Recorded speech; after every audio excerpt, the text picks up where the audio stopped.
coûté le prix payé pour mon péché. Jamais je ne saurais combien coûtait le prix payé pour mon péché. Jamais je ne saurais combien coûtait le prix payé pour mon péché. Jamais je ne saurais combien coûtait le prix payé pour mon péché. Jamais,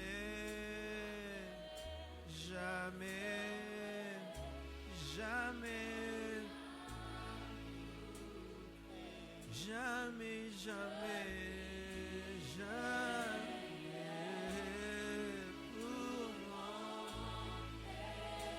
Jamais, jamais,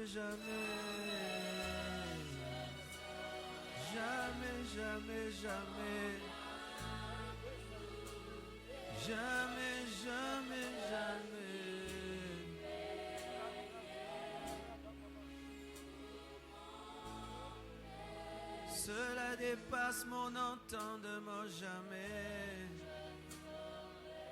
Au-delà de mes pensées, au-delà de mon intelligence,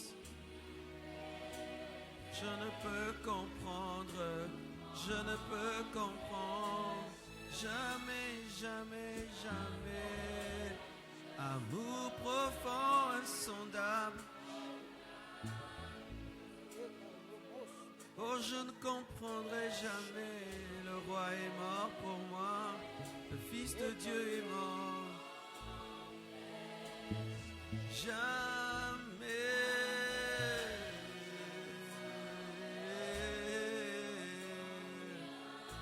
Et à la bachana, la bachira basaya. Payé à la croix pour moi. Jamais je ne comprendrai vraiment cet amour immense, cet amour immense, cet amour immense, cet amour immense.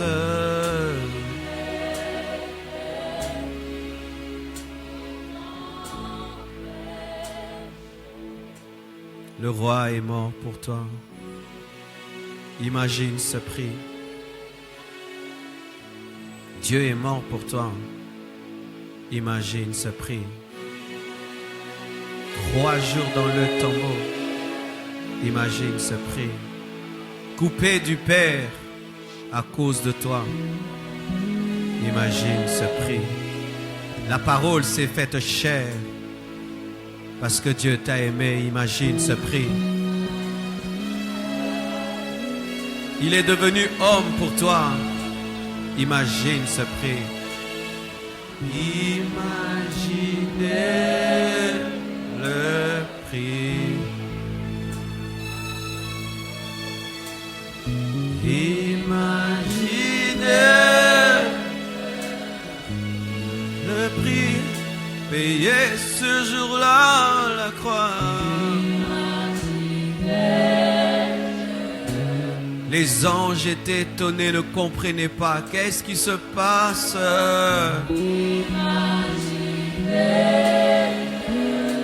La terre a tremblé. Qu'est-ce qui se passe? Les rochers se sont fendus. Qu'est-ce qui se passe? Le soleil s'est caché. Le soleil s'est caché pour ne pas voir.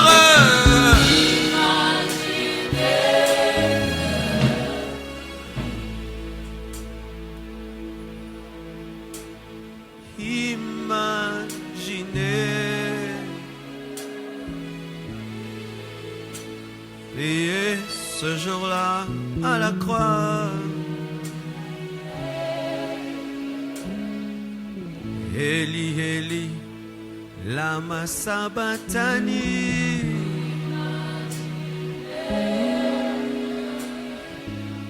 Père, Père, pourquoi m'as-tu abandonné?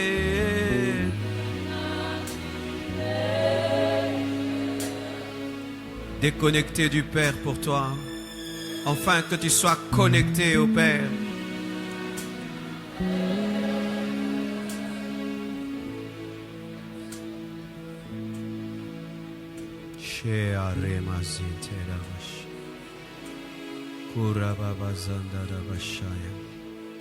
Je te promets de t'aimer toute ma vie, de te servir de tout mon cœur, quel que soit le prix. Je promets de répondre par l'amour à l'amour. Je promets, Seigneur, de me livrer totalement, de te servir jusque dans ma vieillesse, avec le même zèle, avec le même engagement. Je te promets de toujours te donner le meilleur de moi, toujours le meilleur de moi, Seigneur. Je ne peux comprendre avec l'intelligence des hommes ce que vraiment tu as fait à la croix. Aide-moi par le Saint-Esprit à comprendre ce grand prix payé à la croix ce jour. Dieu ne peut mourir, mais pour moi tu es mort, afin que je vive éternellement. Merci Jésus, le sacrifice parfait qui seul peut sauver. Père, bénis ta parole, bénis ton peuple et accorde-moi la grâce de prêcher sous l'onction du Saint-Esprit. Que tous les voiles de la religiosité tombent et que nous puissions te voir comme tu nous vois. Je te prie, Seigneur. Rute que sinte kerinda sha, sharana maya tereva sha. Jésus est, Jésus est, Jésus est fidèle, Jésus est, il est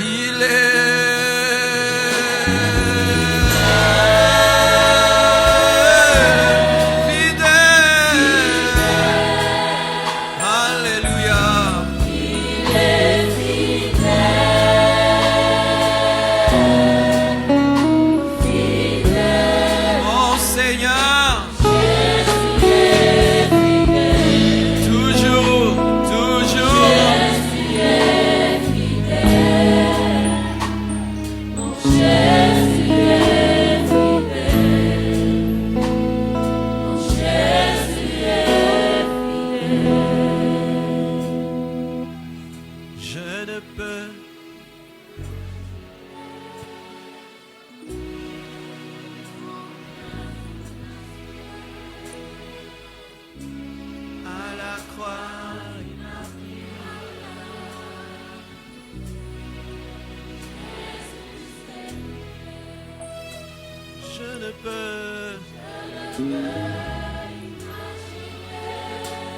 Combien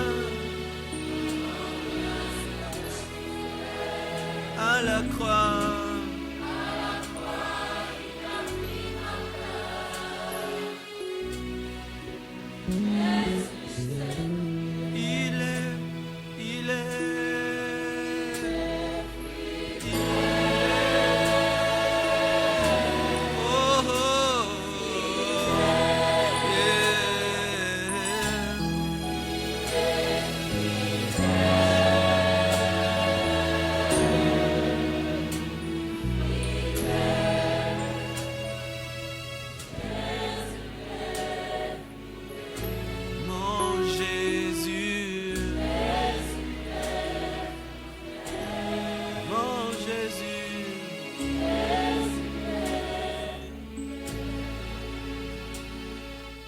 Jésus est fidèle.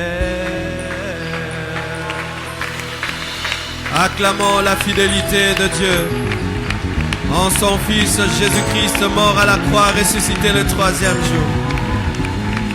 Acclamons la fidélité de Dieu. Acclamons l'amour de Dieu. Acclamons sa bonté. Acclamons. Il est fidèle. Oh, gloire à toi, Père. Au nom de Jésus, j'ai ainsi prié. Amen. Gloire au Seigneur. Je vous salue au nom de Jésus. Soyez les bienvenus à l'église La Compassion, si c'est pour votre première fois de vous retrouver au milieu de nous. Ça fait un bout de temps que nous sommes en train de parler en termes d'évangélisation. Et j'ai eu à donner une formation sur l'évangélisation. Je crois qu'en entrant, on vous a donné des dépliants qui résument un tout petit peu tout ce qui a été dit pendant la semaine au sujet de la passion des âmes et de l'évangélisation. Et si vous voulez vraiment avoir toute la matière, c'est mieux d'aller au niveau de la presse et demander tous les enseignements qui ont été donnés sur cela, ou de télécharger notre application sur App Store et sur Google Play Store. Vous tapez Pasteur Marcelo Tounassi, vous aurez l'application avec tous les audios. Pour l'instant, ce sont les audios qui sont disponibles. Nous sommes en train de parler des arguments que les inconvertis présentent pour ne pas donner leur vie à Jésus-Christ. J'ai parlé d'un argument où ils disent « pas aujourd'hui ». Ce n'est pas encore mon temps de me convertir. Et nous avons donné des versets pour les convaincre que c'est aujourd'hui. Amen. De deux, il y a d'autres qui disent « c'est trop tard. Je suis trop mauvais pour me convertir. Dieu ne peut pas recevoir quelqu'un comme moi. » Nous avons également donné des arguments pour convaincre de telles personnes. Et ce matin, nous allons parler d'un argument que les inconvertis présentent pour ne pas croire. Ils disent que Dieu est amour et Dieu ne peut envoyer sa créature en enfer. Qui a déjà entendu un païen dire ça? Dieu est tellement bon qu'il ne peut pas envoyer sa créature en enfer. Nous allons nous tenir debout pour lire la parole de Dieu dans Matthieu 22, verset 13 jusqu'au verset 14.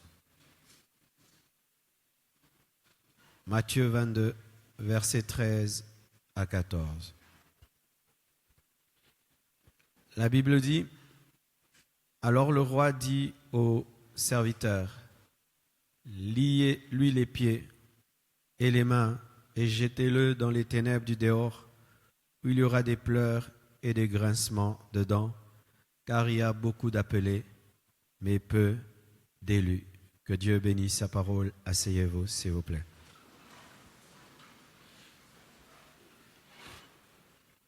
Il y a certains hommes qui se freinent à la grâce de Dieu, qui se bloquent à la repentance en présentant cet argument. Dieu est trop bon pour envoyer sa créature en enfer.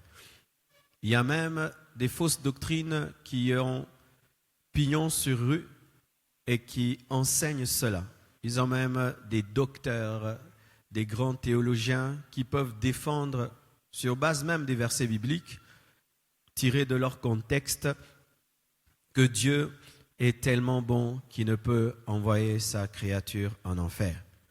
Et je vous assure, c'est une théologie très séductrice parce qu'elle nous présente un Dieu bon et que humainement nous aimerions avoir quelqu'un qui finit toujours par tolérer et comprendre. Ces personnes pensent que Dieu est comme leur grand-père qui finit toujours par fermer les yeux sur leurs défauts. Ils disent, comment Dieu peut créer un homme et le jeter en enfer?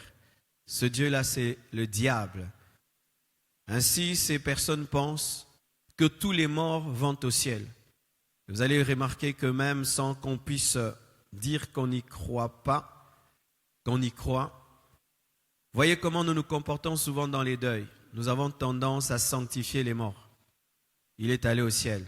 Il est allé au ciel. Écoutez ce que nous disons quand quelqu'un meurt, repose-toi en paix. Pensez-vous vraiment que tout homme se repose en paix? J'aimerais vous dire que la plupart d'hommes ne se reposent pas en paix. La plupart d'hommes ne meurent pas pour aller au ciel. La plupart meurent et vont en enfer. Mais on veut nous présenter une humanité qui vit dans le péché mais qui finit au ciel. Il est allé au paradis. Lorsqu'un parent meurt et que les parents veulent consoler l'enfant, qu'est-ce qu'on dit toujours? Papa est au paradis avec Dieu. Maman est au paradis avec Dieu. Est-ce que c'est vrai que ces personnes sont au paradis? C'est une doctrine fausse d'un Dieu compréhensif, un Dieu tolérant qui finit par accepter tout le monde. Mais lorsque nous lisons Matthieu 22, versets 13 à 14, et heureusement ce sont les paroles de Jésus-Christ lui-même qui est la vérité. Jésus-Christ qui est l'amour de Dieu manifesté sur terre. Jésus-Christ dit, alors le roi dit aux serviteurs, liez-lui les pieds et les mains et jetez-le dans les ténèbres du dehors, où il y aura des pleurs et des grincements des dents.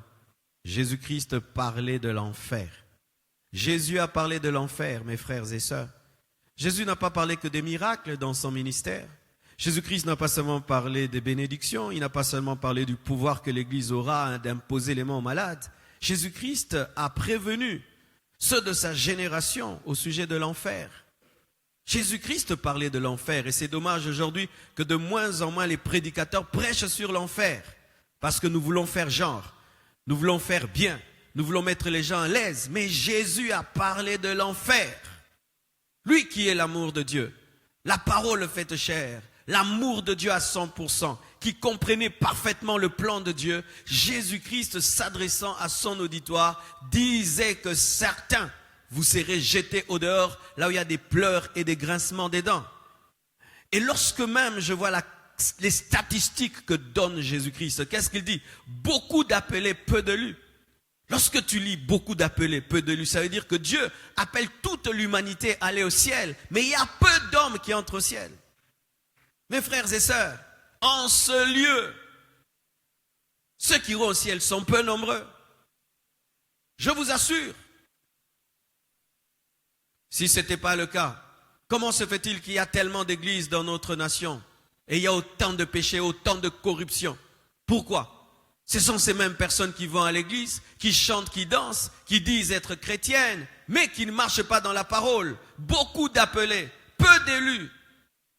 Jésus, qui est l'amour de Dieu, a parlé de l'enfer. Et lorsqu'un homme veut présenter l'amour de Dieu pour ne pas se convertir, disant que Dieu m'aime, même si je ne crois pas, j'irai au ciel, présente-lui les paroles de Jésus. Jésus, qui est l'amour de Dieu, a parlé de l'enfer, a parlé de beaucoup d'appelés et de peu d'élus. L'enfer existe. Et l'enfer n'est pas créé par le diable. La plupart des temps, on parle de l'enfer comme étant un lieu dans lequel le diable se sentira à l'aise. Ce n'est pas doctrinal. Le diable ne sera pas à l'aise en enfer. Lui-même va brûler en enfer. Parce que le diable n'a pas créé l'enfer. Et l'homme et les démons, tous souffriront en enfer. Et lorsque des gens donnent des visions disant « j'étais en enfer et les démons torturaient les gens », c'est archi faux. En enfer, les démons ne torturent personne. Parce qu'eux-mêmes sont torturés par le feu. Pour l'instant, les âmes sont torturées en attendant d'être jetées en enfer. Mais une fois que nous serons au temps de la fin, aucun démon ne pourra toucher un autre homme parce que tous vont souffrir. L'enfer n'a pas été créé par le diable. L'enfer est créé par le Dieu d'amour. Le Dieu d'amour. Lorsque tu te tiens devant un homme qui refuse de se repentir et de se convertir parce que Dieu est amour, dis-lui, le Dieu d'amour a créé l'enfer qui est le plus grand feu. Et il dit que beaucoup iront dans le feu. Ce n'est pas moi qui dis, j'aimerais changer de doctrine, vous prêchez autre chose. Mais quand je lis la Bible, on nous dit que large est le chemin qui mène à la perdition. Et beaucoup sont ceux qui l'empruntent. Et étroit est le chemin qui mène à la vie éternelle. Et peu sont ceux qui l'empruntent. Même ici, dans cette église ce matin, peu de gens sont sur l'étroit chemin. Je vous assure. L'étroit chemin. L'étroit chemin n'est plus prêché. Chers prédicateurs, reprêchons l'étroit chemin. Car si l'étroit chemin n'est pas prêché, les fidèles ne le verront pas. Il faut présenter la petite porte pour que les gens s'y engagent. N'ayez pas peur lorsque vous êtes face à un païen de lui parler de l'enfer. Lorsqu'il pense que Dieu est tellement bon que jamais il ne peut jeter un homme en enfer, alors que Dieu dit qu'il en jettera beaucoup. Beaucoup d'hommes finiront dans le feu.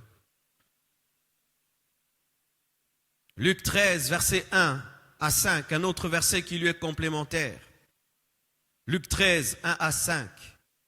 Lorsqu'un homme te dit que Dieu est tellement bon et qu'il fermera ses yeux sur ce péché, que ça ne sert à rien qu'il se convertisse, voilà encore un autre passage. La Bible dit, en ce même temps, quelques personnes qui se trouvaient là racontaient à Jésus ce qui était arrivé à des Galiléens dont Pilate avait mêlé le sang avec celui de leur sacrifice. Il leur répondit, croyez-vous que ces Galiléens fussent de plus grands pécheurs que tous les autres Galiléens parce qu'ils ont souffert de la sorte? Non, je vous le dis. Mais si vous ne vous repentez pas, vous périrez tous également.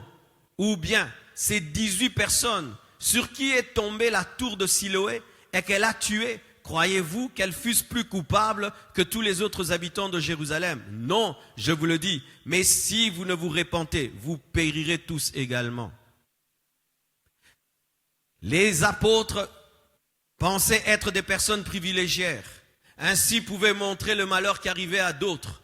Ces personnes qui ont été tuées et dont le sang a été mélangé avec leur sacrifice, et d'autres qui ont connu un accident, toute une tour qui est tombée sur eux. Oh, ce sont des maudits. Nous sommes exceptionnels. Les gens, souvent, au nom de l'amour de Dieu, pensent être exceptionnels. Dieu peut frapper les autres, pas moi. Dieu peut maudire les autres, pas moi. Tu entends dans son langage, il est en train de dire qu'il est un être au-dessus des autres. Que Dieu peut envoyer les autres en enfer, sauf lui. Pourquoi? Parce qu'il est privilégié. Bien-aimé, Dieu n'a pas de chouchou, Dieu n'a pas de chéri. Dieu n'a pas de chouchou, Dieu n'a pas de chéri. Et il a démontré avec Moïse. Moïse qui voyait Dieu face à face. Dieu lui a dit, tu n'entreras pas. Parce que seulement il a frappé le rocher au lieu de parler au rocher. Es-tu plus que Moïse? Des gens qui ne croient pas en Dieu, mais qui peut te présenter la grâce de Dieu dans le péché. Convertis-toi. Mais moi, malgré que je pêche, mais Dieu me bénit, malgré que je pêche, tout va bien pour moi. Tout va bien pour toi parce que le diable t'a mis dans une prison dorée en attendant de te jeter en enfer. Oui, bien-aimés frères et sœurs, le bonheur qu'on est dans le péché, c'est un leurre. Je dis le bonheur qu'on est dans le péché, c'est un leurre. Malgré que je ne crains pas Dieu, je réussis, j'ai l'argent, tout va bien pour moi. Ce n'est pas parce que tout va bien que tout va bien spirituellement. Jésus-Christ a dit à ces hommes qui étaient vivants, qu'ils étaient morts, ce n'est pas parce que l'autre est mort, tué par une tour, que toi tu es vivant. Si tu ne te répands pas, tu es aussi mort que lui. Oh, ceux qui sont morts dans un crash sont des malheureux. Non, si toi aussi tu ne te répands pas, tu es malheureux. Jésus a dit, si vous ne vous repentez pas, vous périrez tous, pas quelques-uns, tous. Dites tous. Dieu ne souffre jamais de solitude. Si le monde entier va en enfer, Dieu restera Dieu, car il était Dieu avant de nous créer.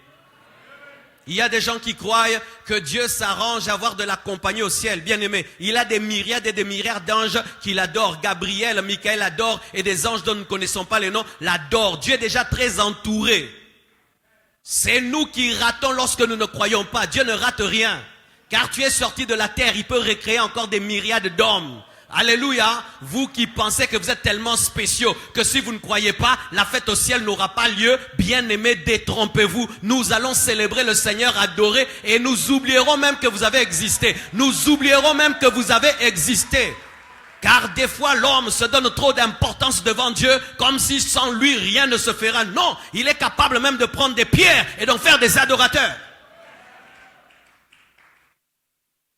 Vous périrez tous, tous, tous, si vous ne vous repentez pas. Et j'aimerais vous dire, si vous ne vous repentez, vous périrez tous. Tous ici, tous, vous périrez.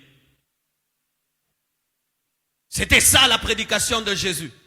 Vous tous qui êtes ici ce matin, si vous ne vous repentez pas, vous périrez tous. Tous, vous périrez. Est-ce que tu peux le comprendre ainsi? Les personnes privilégiées disent toujours, non, je ne suis pas dedans. Moi, Dieu m'aime spécialement. J'ai une alliance particulière. C'est un orgueil spirituel que tu as. Un orgueil spirituel. Bien-aimés frères et sœurs, faites très attention. Ne pensez jamais être au-dessus des autres. Même nous, prédicateurs, nous n'avons pas une alliance avec Dieu qui nous permet de pécher. D'ailleurs, nous qui prêchons, nous serons jugés plus sévèrement. Et voici notre privilège, être jugés plus sévèrement. Oh non, parce que je fais des miracles et des prodiges, Dieu ferme les yeux sur mes péchés. Au dernier jour, je ne présenterai pas à Dieu mes croisades, les 2 cultes, les 3 cultes. Je vais me présenter seul devant Dieu. Car il est possible de dire des choses sur Dieu sans connaître ce Dieu. C'est pourquoi rassurez-vous lorsque vous prêchez des choses, que vous puissiez vous-même les vivre. Parce que je peux appliquer la parole, mais toi tu ne vis pas la parole. Oh, je fais ceci pour Dieu. En ce jour-là, plusieurs diront, nous avons fait des miracles en ton nom, nous avons prophétisé en ton nom. Mais je leur dirai, je ne vous ai jamais connu serviteur d'iniquité. Serviteur d'iniquité. Ne pense jamais être un privilégié de Dieu. Et ne pense jamais parce que quand tu pêches, rien ne t'arrive, que Dieu est en train de fermer les yeux sur tes péchés. C'est sa grâce et sa miséricorde. Je dis c'est sa grâce et sa miséricorde. Malgré tous mes péchés, j'ai des visions. Malgré tous mes péchés, quand je prie, Dieu m'entend. Alors cela t'encourage à pécher. Il dit tous, tous, ce n'est pas parce que eux sont morts et que vous êtes vivants que vous pouvez vivre sans vous repentir. Repentez-vous tous, sinon vous périrez tous. Et encore un autre verset. 2 Pierre 2, verset 4. La Bible dit ceci. Car si Dieu n'a pas épargné les anges qui ont péché, mais s'il les a précipités dans les abîmes des ténèbres et les réserve pour le jugement, je continuerai plus tard. Mais déjà ce passage, ce verset révèle ceci. Si Dieu n'a pas épargné les anges, Lucifer, les démons, lorsqu'ils se sont rebellés, qu'est-ce qu'il fera de nous? Bien-aimés frères et sœurs, vous voyez les démons que nous chassons ont été créés par Dieu avec amour. Dieu n'a pas créé le diable sans amour. Il l'a créé en l'aimant. Lisez la parole de Dieu. Dans Ézéchiel, vous allez voir comment Dieu a créé Lucifer, parfait en beauté parce qu'il aimait, parfait en sagesse, en intelligence parce qu'il aimait. Le jour où Lucifer a été créé, la Bible nous dit que les tambourins, les flûtes ont été créés également. La musique a été créée pour Lucifer parce que Dieu l'aimait. Il était couvert des pierres précieuses parce que Dieu l'aimait. Et Dieu lui a donné l'un des plus grands ministères au ciel, l'adoration parce que Dieu l'aimait. Mais cet ange que Dieu aimait, le jour où il s'est rebellé, Dieu l'a précipité et il en a fait son ennemi. Chaque fois que vous chassez les démons et qu'ils vont à gauche et à droite, va dans le lieu aride, les démons crient et tout le reste. Rappelez-vous que c'était aussi des créatures de Dieu. Et toi aussi tu es une créature de Dieu. Et Dieu peut te frapper et te châtier comme il a châtié le diable. C'est pourquoi Pierre a parlé. Réveillez celui qui dort. Osanko. Ate ozabanko. Na bafla bozo lala obobo ngwama. La muka oyoka. Te ozabapongia normal te. Te bapongia bongo na boyango. Na bafla mnene bo nzinzi apambe la musarayo. Mustika pamba et la musarayo mais bafla bozo lala. Oye go sa na église. Te ogoyoka la muka. Oui, la muka oyoka. Po yaki koyoka.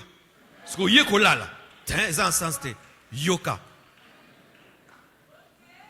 Alléluia. Écoutez ceci. La plupart des temps, nous pensons que Dieu, lorsqu'il créait le diable et les démons, il les aimait pas. Bien aimé, il les aimait parce que Dieu est amour et il fait tout par amour.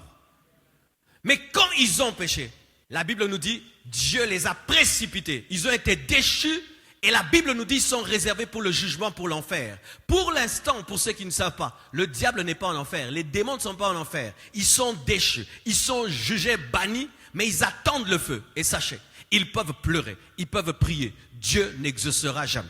Et maintenant, la Bible nous dit que si nous aussi, nous demeurons dans l'impiété, nous finirons comme eux. Ça veut dire quoi? Un homme qui va en enfer devient comme un démon parce que même s'il demande pardon, Dieu ne le pardonnera pas comme Dieu ne pardonne pas au diable.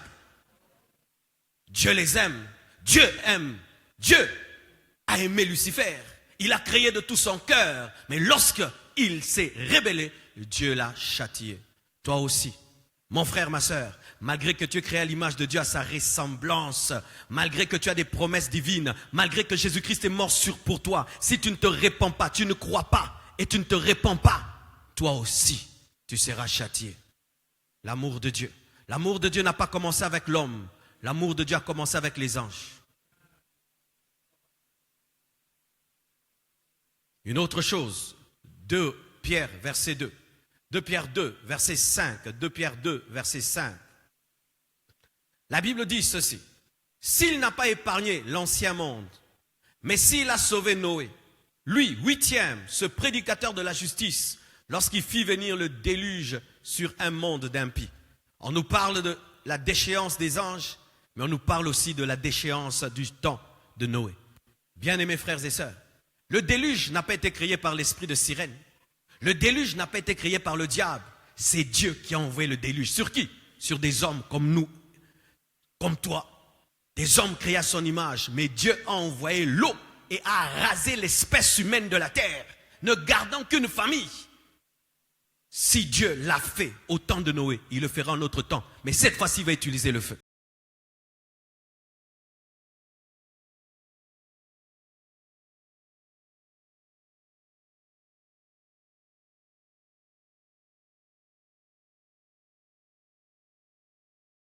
Dans ces familles, il y avait des adultes, il y avait des enfants.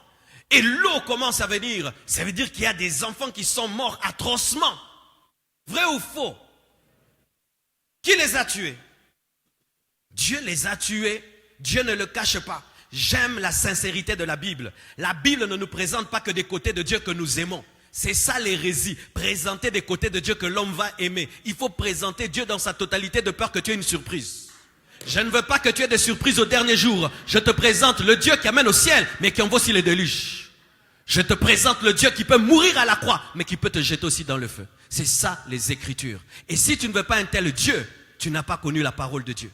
Et lorsque tu vas prêcher un homme, bien-aimés frères et sœurs, présentez Dieu tel qu'il est. Aujourd'hui, nous avons un problème de qualité de conversion, parce que la parole n'est pas présentée avec qualité. Nous ne voulons pas présenter toutes les facettes de Dieu. Ce qui fait que même les personnes qui viennent vers Dieu ne savent pas à quoi s'attendre et à qui s'attendre et avec qui ils marchent. Tu vois quelqu'un, on le présente Dieu, que les bons côtés de Dieu qu'il pourra aimer et qu'il pourra accepter. Non, frère. Le Dieu en qui tu as cru, c'est un feu dévorant. Pas seulement un feu pour que Dieu t'utilise, mais aussi pour te brûler. Alléluia. Rien qu'une famille, la famille de Noé, le prédicateur de la justice. Prédicateur de la justice. Alors que toute l'humanité était corrompue, cet homme pouvait entendre Dieu. Et Dieu n'a pas tenu compte du nombre. Tu t'imagines, toute l'humanité perdue, rien qu'une famille qui est sauvée. Dieu n'est pas dans le nombre parce que Dieu ne souffre pas, bien aimé, de solitude. Alléluia. Et le verset 6 en bas, 2 Pierre 2, verset 6. Que nous dit la Bible? S'il a condamné à la destruction et réduit en cendres, dites réduit en cendres. Réduit en cendres, comme si c'était une bombe qui est tombée sur Sodome et Gomorrhe et qui a tout détruit, mais c'était Dieu. Réduit en cendres les villes de Sodome et Gomorrhe, les donnant comme exemple aux impies à venir. Les donnant comme exemple aux impies à venir. Dieu, dans sa préscience, savait qu'il y aurait des homosexuels en 2018 et Dieu a détruit Sodome et Gomorrhe pour dire aux homosexuels de 2018, je vous détruirai aussi. Alléluia! C'est ce qui est écrit dans la parole aux impies à venir. Aux impies à venir. Bien-aimés, jamais l'homosexualité ne deviendra normale. Jamais. On entend même ici à Funa, il y a maintenant une église des homosexuels. Qui disent, on vous a rejeté dans les églises, Dieu vous aime comme vous êtes. Oh! Oui, Dieu aime le païen, mais il ne le laisse pas païen. Tu es homosexuel, Dieu t'aime, oui, mais il va t'amener à abandonner l'homosexualité. Mais il n'a que faire de l'adoration d'un homosexuel. Dieu n'a que faire de l'adoration d'un homosexuel. Ou venez, nous allons adorer ensemble. Nous sommes rejetés dans les églises. Venez, nous allons faire notre église des homosexuels où Dieu va recevoir notre adoration. Ça, c'est Satan. Bien-aimé, tu te tiens devant un homosexuel, dis-lui, réponds-toi, sinon tu... Vaut mieux que je reste prêcher à Kinshasa au lieu d'avoir des visas qui me ferment la bouche. Oh, entre des visas qui me ferment la bouche et rester au Congo, je reste au Congo, je prêche la vérité, que des visas qui me ferment la bouche. Oh non, prêcher dans tel pays, ne dis plus l'homosexualité. Ah, na fin Kinshasa, no termino na Facebook Live. Alléluia! Bien-aimés, nous sommes au temps de la fin. Si on ne parle pas ainsi, il n'y aura pas d'aurore pour le peuple et il n'y aura pas de révélation. Dieu, lorsqu'il a détruit Sodome et Gomorrhe, c'était pour servir d'exemple à tous les homosexuels du monde. Pour dire, si vous aussi vous êtes homosexuel, je vous brûlerai. Mais pas maintenant dans une ville, mais dans un feu éternel. Un homme qui est homosexuel, qui ne se répand pas, il finit en enfer. Dieu ne crée pas les homosexuels. Oh non, moi je suis né comme ça. Non. Non. Et ce qui est pire maintenant, les homosexuels commencent à fréquenter les églises et ils deviennent des amis des pasteurs, des amis des frères en Christ, de sorte maintenant qu'on est trop proche de vous, qu'on ne sait plus vous parler. Non, non, non, non, distance un peu pour le bien. Donne-moi la main que je parle. C'est devenu anormal. Pour qu'un théâtre marche, il faut un homosexuel. Pour qu'un film marche, il faut un homosexuel. Pour qu'un dessin animé marche, il faut un homosexuel. Et même, pour faire bien les cheveux, un homosexuel. Pour faire les cils, un homosexuel. Un homosexuel. De sorte qu'on oublie que ce sont des homosexuels. On dit, ah ça la race qui dit, est-ce que vous leur prêchez encore la parole? Vous allez faire des cheveux auprès d'eux. Vous ne leur prêchez plus. Des chrétiens. C'est un homosexuel qui te fait les cheveux. C'est un homosexuel qui te maquille. Mais jamais vous ne leur prêchez plus. Des chrétiens. Des chrétiens. J'aimais un poste, quelqu'un a dit, au temps de l'église, tous les disciples étaient des chrétiens. Mais aujourd'hui, est-ce que tous les chrétiens sont des disciples? Au temps de la Bible, tous les chrétiens, tous les disciples étaient des chrétiens. On leur appelait chrétiens. Mais aujourd'hui, est-ce que les chrétiens sont des disciples? Est-ce que Jésus-Christ pouvait avoir un homosexuel qui lui fait les cheveux sans lui prêcher? Mais vous, on vous fait des cheveux. Et vous ne dites plus rien. Tu lui payes. Demandez aux gens qui étaient à l'internat. Beaucoup de garçons qui étaient à l'internat, ils sont tombés dans l'homosexualité. Souvent les parents, vous ne savez pas que la plupart de vos enfants qui sont allés à l'internat, surtout l'internat des garçons. Beaucoup de filles sont tombées dans le lesbianisme. Ça commence comment? Tu sais que ton amie est lesbienne, tu lui parles jamais. Et un jour, elle est gentille, elle te dit, je t'aime bien, tu es belle. Tu sens une fille te dit, tu es belle, mais pas comme une fille dit à une fille, mais comme un homme dit à une fille. Et tu laisses. Au lieu de lui présenter l'évangile, tu laisses. Un jour, un cadeau. Demain, un autre cadeau. Et puis un jour, et puis tu tombes.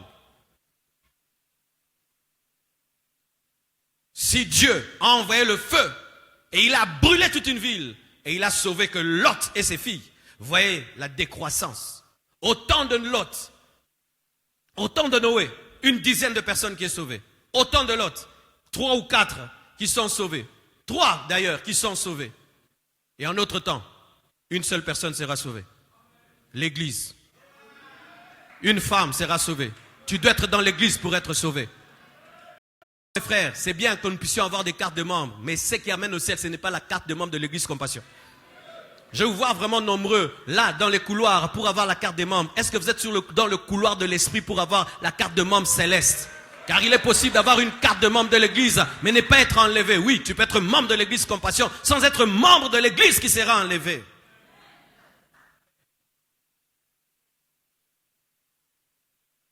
Exode 12, verset 29, un autre verset qui confirme cela. La Bible dit ceci.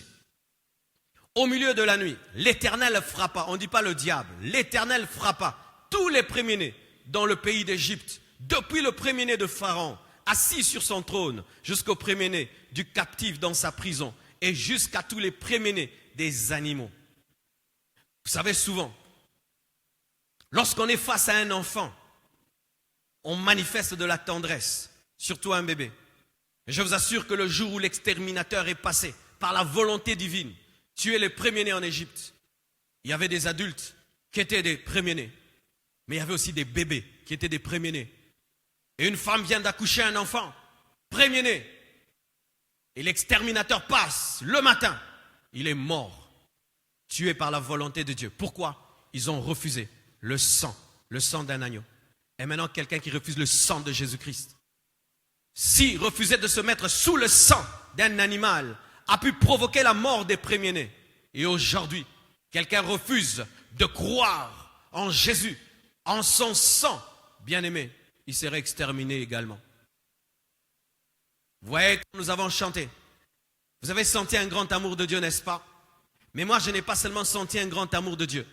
J'ai réfléchi sur le prix que Dieu a payé et à quel point il tient à ce qu'il a fait. Imaginez, mes frères et sœurs, qu'on rejette ce grand prix. Qu'est-ce qui te sauvera encore? Tu dis que Dieu t'aime, alors saisis son amour. Car si tu ne saisis pas son amour, tu rencontreras sa sainteté.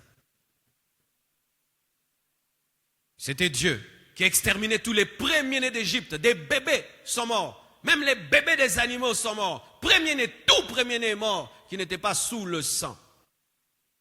C'est le Dieu d'amour qui l'a fait.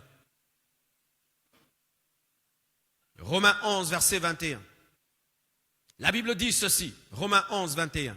Car si Dieu n'a pas épargné les branches naturelles, il ne t'épargnera pas non plus. Voici ce qui est, selon l'image biblique, la typologie biblique. Israël est l'olivier naturel. Pourquoi? Ce sont les fils d'Abraham. Ils ont le sang d'Abraham, fils d'Abraham. Et Christ est venu comme fils d'Abraham. C'est l'olivier naturel.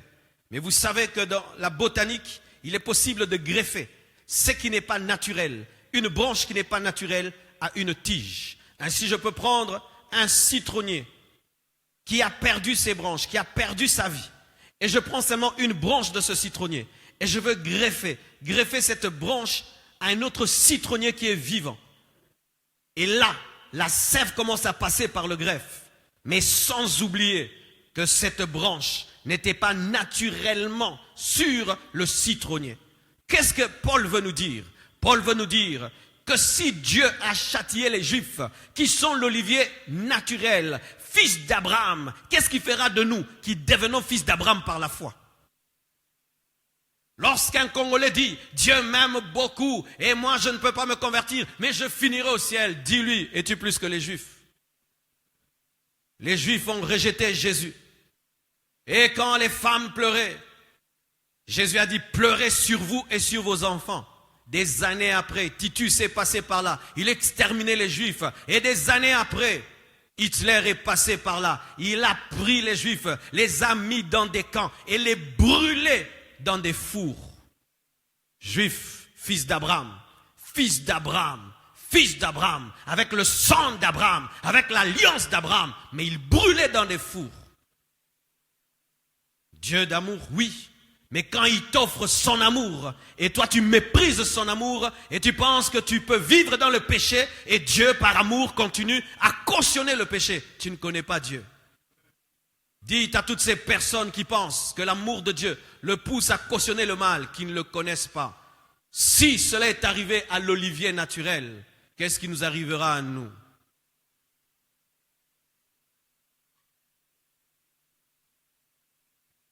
Un verset principal d'ailleurs. Pour moi, c'est le verset principal. Romains 8, verset 32. La Bible dit ceci. Lui qui n'a point épargné son propre fils, mais qui l'a livré pour nous tous, comment ne nous donnera-t-il pas aussi toutes choses avec lui? Nous aimons toujours la deuxième partie. Comment ne nous donnera-t-il pas toutes choses avec lui? Les maisons, amen. Les voitures, amen. Les voyages, amen. Les visas, amen. Les grossesses, amen. Les matabis ici des dieux. Si tu as Jésus, tu as les restes. Si tu as Jésus, tu as le reste. Mais nous oublions la partie A. Réalisons la partie A qui engendre la partie B. Lui qui n'a pas épargné son propre fils, mais qu'il a livré pour nous tous. Pourquoi il n'a pas épargné? Parce que Jésus a porté les péchés d'autrui. Il porte les péchés d'autrui et il crie Eli, Eli, lama sabachthani, et Dieu l'abandonne parce qu'il a porté nos péchés. Maintenant, qu'est-ce qui nous arrivera à nous portant nos propres péchés?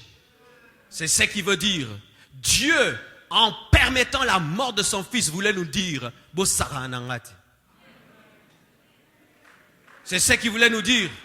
Je prends oracle, alléluia, oracle, je dis ne touche pas au fromage dans le frigo. Il touche, je lui donne vraiment un coup sur la tête. Maintenant, toi, tu es visiteur chez moi. Je te dis, essaye aussi, tu verras. Tu vas toucher. Tu vas dire, s'il fait à ça à oracle, qu'est-ce qu'il me fera? C'est ce que Dieu nous dit. Quand tu vois l'œuvre de la croix, où Jésus est en sang mourant pour tes péchés, Banganzambe. Jésus n'a pas commis le péché, mais il a été frappé. Il est né dans la sainteté, il a été frappé. Mais toi maintenant, qui es né dans le péché, Dieu m'aime beaucoup. Dieu t'aime plus que Jésus. La mort de Christ est la preuve qu'on ne joue pas avec Dieu. On ne joue pas avec Dieu. Et il pouvait dire, mon fils, je t'aime beaucoup. Tu ne fais plus 3 jours dans le tombeau. Tu fais qu'un jour. Non, il devait accomplir toute la prophétie. Jonas, ça fait 3 jours, tu fais 3 jours. Dieu m'aime tellement. Certains même pensent quoi? Que si nous allons en enfer, Dieu va se lasser de l'enfer, il va recommencer le monde. Tu regardes trop les films. Oui, si on fera 10 ans, si on fait 10 ans en enfer, et on pleure, et puis Dieu dit, non, je recommence la terre, revenez. Tu vois, étudier trop à l'Unikin et dans toutes ces universités là où on change des choses, tu penses aussi qu'un jour Dieu aussi pourra changer ses principes.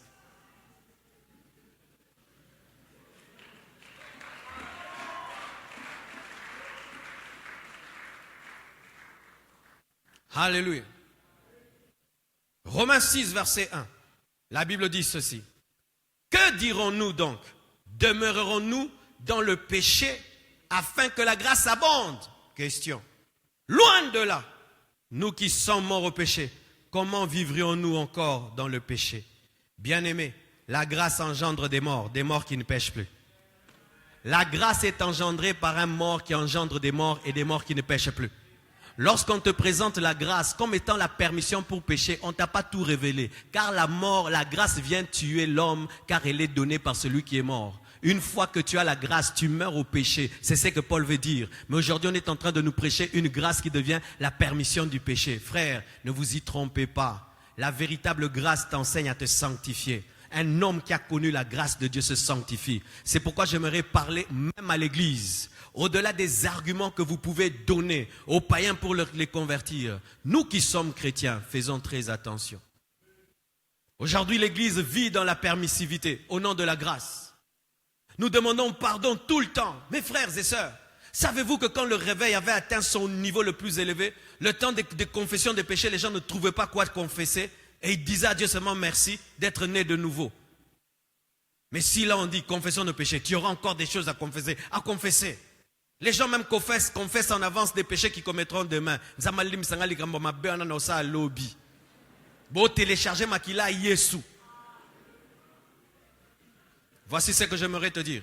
Si tu n'es pas encore décidé d'abandonner le péché, continue à pécher jusqu'à ce que tu vas arrêter et puis tu demandes pardon. Pour l'instant, ne demande pas pardon. Pêche une fois pour toutes pour confesser une fois pour toutes. Oui. Je te donne un exemple. Une femme vit avec un mari d'autrui. Elle sait que c'est le mari d'autrui. Et tous les jours, ils couchent ensemble. Chaque fois qu'ils couchent, elle demande pardon. Non, arrête de demander pardon parce que tu vas coucher encore demain. Fais tout, finis tout. Et puis le jour que tu voudras abandonner le mari d'autrui, quand vous allez vous séparer, maintenant demande à Dieu pardon. Pourquoi vous demandez pardon alors que vous n'êtes pas décidé d'abandonner le péché? C'est parce que vous voulez vous calmer psychologiquement et religieusement, mais il n'y a aucune révélation dedans. Et ne pensez pas que parce que votre conscience est calmée, que Dieu est calmé, car il est possible d'être calme, mais Dieu est en colère.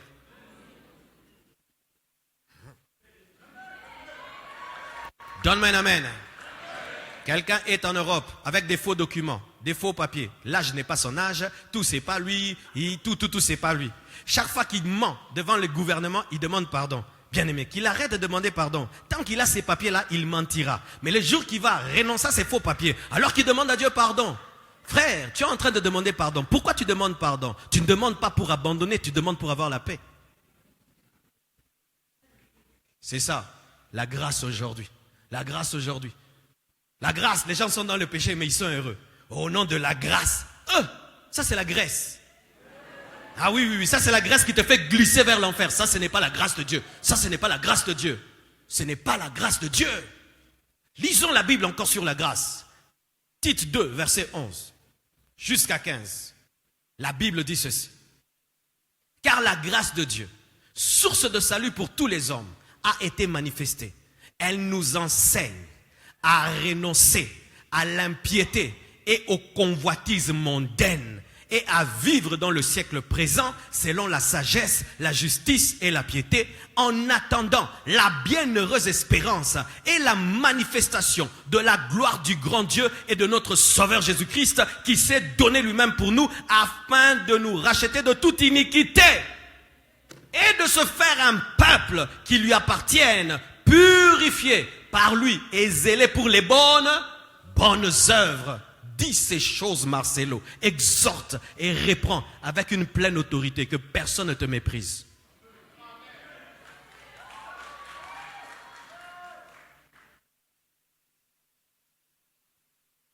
Faites attention de lire la Bible avec les lunettes des hommes. Lisez la Bible avec le Saint-Esprit. Là où il y a la grâce, il y a la sainteté. S'il y a la grâce sans la sainteté, ce n'est pas la grâce de Dieu. Ça, c'est mépriser. Mépriser ce que Dieu a fait.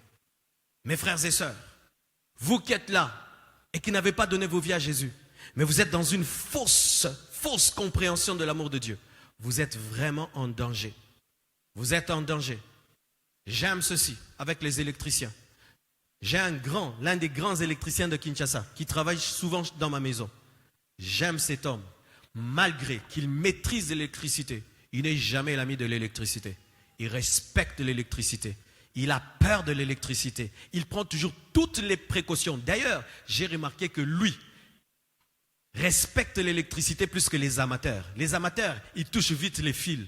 Mais lui, il se rassure si tout est débranché. Pourquoi? Il connaît que l'électricité peut allumer un groupe électrogène, peut te permettre d'allumer des lampes, de préparer, mais ça peut te tuer.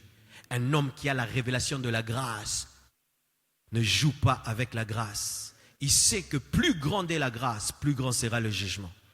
Bien-aimé, vous savez pourquoi les gens iront en enfer? Les hommes iront en enfer? Parce que Dieu nous a trop aimés. N'est-ce pas? Quelqu'un qui ne t'aime pas beaucoup, le jour qu'il se fâche contre toi, tu ne sens pas trop sa colère. Mais quelqu'un qui t'a beaucoup aimé, alors, au point de se donner lui-même, le jour qu'il se met en colère, c'est grave. Les gens vont en enfer, pourquoi? Ils ont reçu le plus grand cadeau du monde. Et à part celui-là, Dieu n'a rien d'autre à leur donner. C'est pourquoi il ne peut que les envoyer en enfer, parce que ce n'est que là qu'ils peuvent être loin de cette grâce qu'il leur a donnée. C'est pourquoi aujourd'hui, mes frères, si même vous êtes des chrétiens, vous êtes en train de jouer avec l'amour de Dieu, je vous supplie, arrêtez cela. Arrêtez cela. Même si vous ne sentez pas une grande culpabilité quand vous péchez, vous êtes en danger. Et si vous avez des amis qui vivent dans le laxisme au nom de l'amour de Dieu, prêchez-leur cette parole avec autorité. Que Dieu vous bénisse abondamment. Nous nous tenons debout, s'il vous plaît.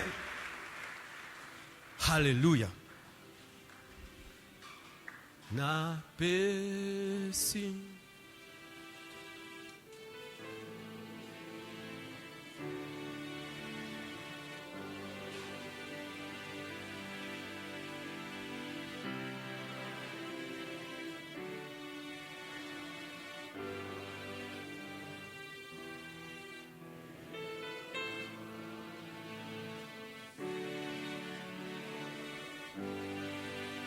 J'invite tous ceux qui veulent aujourd'hui prendre au sérieux l'amour de Dieu, la grâce de Dieu. Tu t'es rendu compte que tu t'es trompé sur Dieu. Tu t'es rendu compte que tu ne le connaissais pas vraiment. Que tu étais dans le flou quant à l'amour de Dieu. Aujourd'hui, tu veux mettre ta vie en ordre, tu veux te repentir, tu veux croire en Jésus, lui offrir ta vie. Partout où vous êtes, je vous prie de vous avancer, nous allons prier. Et si vous êtes dans l'autre temple, je demande à des serviteurs de Dieu d'être devant de l'écran et de prier avec ses bien-aimés. Vous qui êtes dans l'autre temple, approchez-vous de l'écran et ensemble nous allons prier. et tous ceux qui veulent donner leur vie à Jésus aujourd'hui. Ce message a été prêché pour vous. Même s'il t'a effrayé, c'est le signe de l'amour de Dieu. De l'amour de Dieu pour toi. Dieu t'aime tellement qu'il a mis dans notre cœur cette parole pour ton salut. Ne rate pas cette occasion ce matin, je te supplie. Ne rate pas cette occasion, ne rate pas cette occasion. C'est pour cela que tu es venu aujourd'hui à l'église. C'est pour cela que tu as quitté ta maison. Cette pression que tu ressentais dans ton esprit d'aller au culte, c'est parce que ce matin, Dieu voulait sauver, te pardonner, te libérer, t'ouvrir les yeux, t'ouvrir les yeux. Qu'est-ce qui sert à un homme de gagner le monde entier s'il perdait son âme? Qu'est-ce qui nous sert de venir à l'église dimanche après dimanche si à la fin nous finissons en enfer? Ça sert à quoi, mes frères? Ça sert à quoi?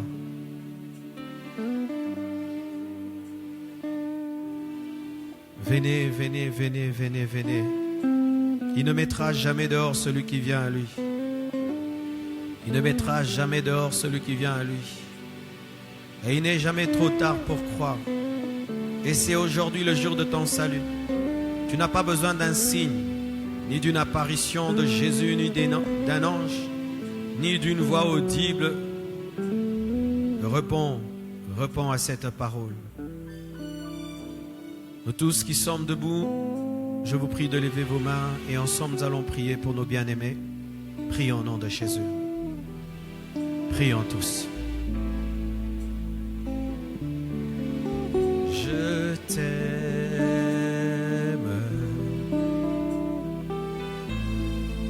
plus que tout, je t'aime,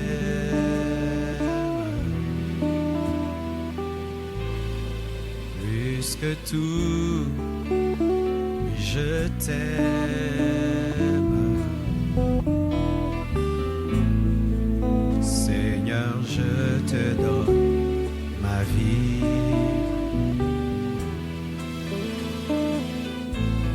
Seigneur, je te donne ma vie.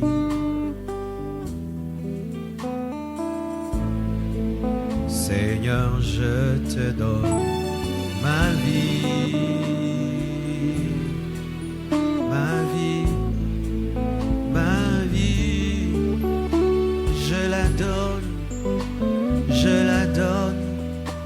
Je la donne à mon Sauveur, je la donne, je la donne, je la donne à mon Seigneur, ma vie,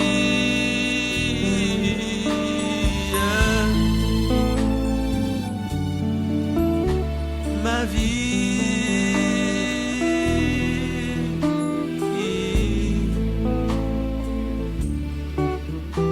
Je la donne, je la donne, je la donne à mon Seigneur. Je la donne, je la donne, je la donne à mon Seigneur. Je la donne. Prions. Dites avec moi, Jésus, ce matin, je prends au sérieux ton amour. Je prends au sérieux la grâce.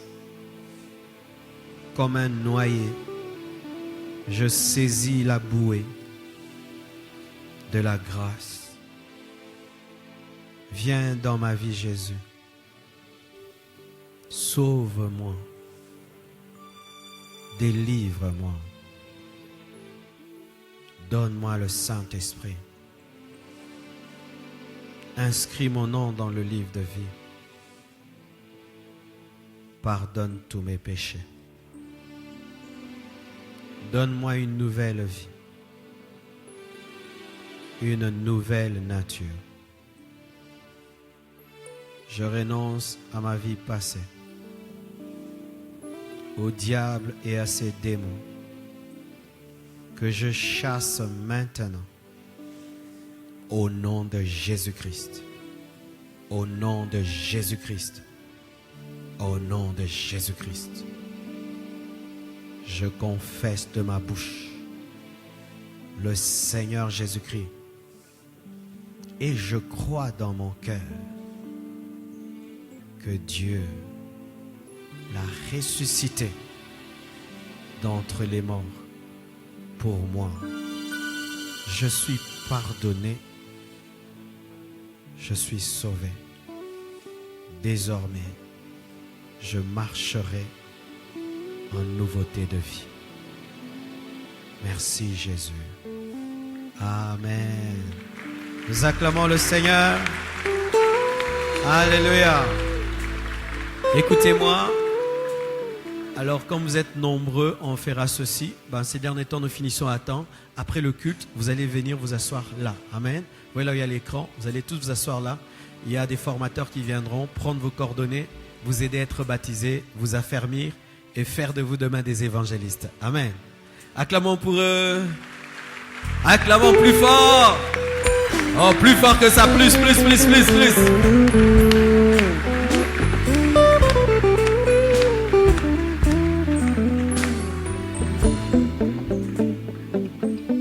Amen. Ce matin, à Coca-Cola, qu'est-ce qu'on fait? Du coca, n'est-ce pas? N'est-ce pas? Demain, qu'est-ce qu'on fait à Coca-Cola? Du coca. Après-demain, qu'est-ce qu'on fait?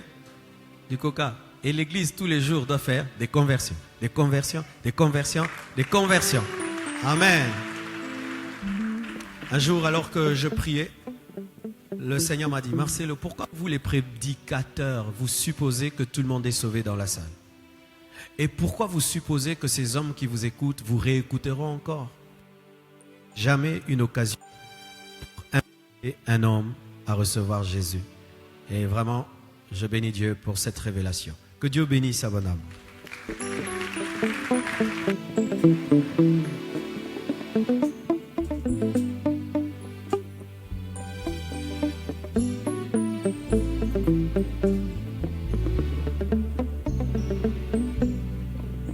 Est-ce que les saints peuvent-ils acclamer le Seigneur?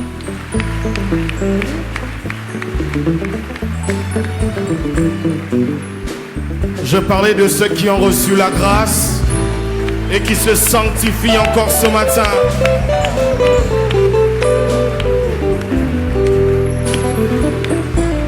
Acclamons et poussons des cris de joie en l'honneur de notre Seigneur. Que Dieu soit béni. Et ce matin, dans cette assemblée des saints, nous voulons offrir à notre Dieu.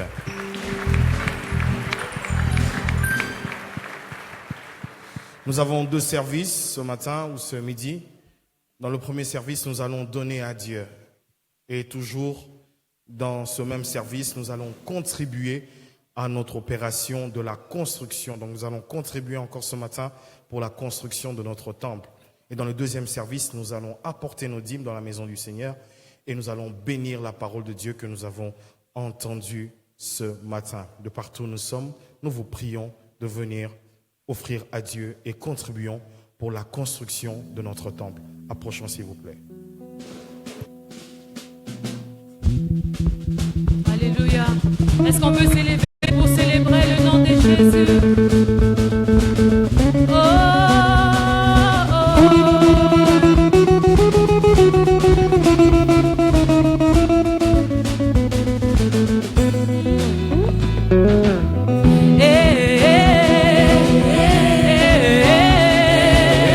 Est-ce qu'on peut s'élever pour adorer le nom de Jésus?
toujours dans cette joie, dans ce moment de louange, nous allons apporter nos dîmes et nous allons bénir la parole du Seigneur que nous avons entendue dans les paniers Galates 6:6.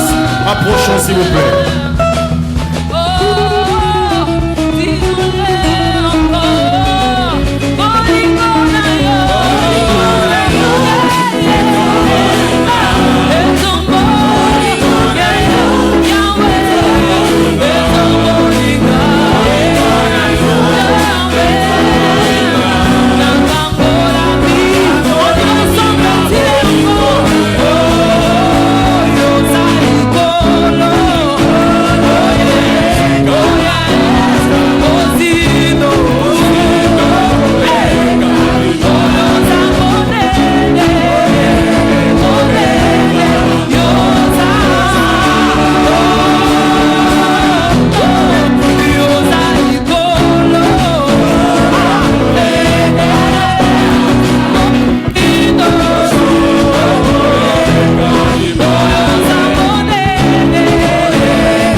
Nos finances sont bénies dans le nom de Jésus.